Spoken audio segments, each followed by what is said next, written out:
Накануне поздно ночью произошел пожар в частной образовательной школе «Альфа» по улице Сахарова в Сухуми. Дым над зданием школы заметила жительница из дома по соседству. Я живу рядом с этой школой.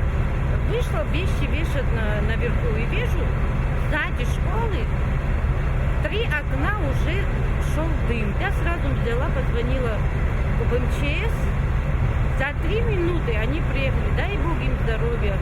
Вот на самом деле хочу поблагодарить всю вот эту ихнюю команду. Сигнал о возгорании поступил на пульт дежурного МЧС. В час ночи сотрудники пожарно-спасательного отряда города в максимально короткие сроки прибыли на место пожара. По словам пожарных, пламя охватило одно из помещений на 2-м этаже здания. Затем выгоревший пол рухнул на 1-й этаж. И там возник пожар и сильное задымление. Возгорание ликвидировали 3 пожарных и 1 спасательное отделение ПСО по городу Сухумы и Сухумскому району.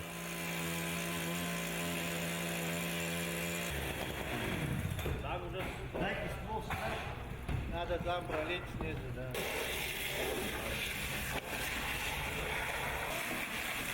Отойдите!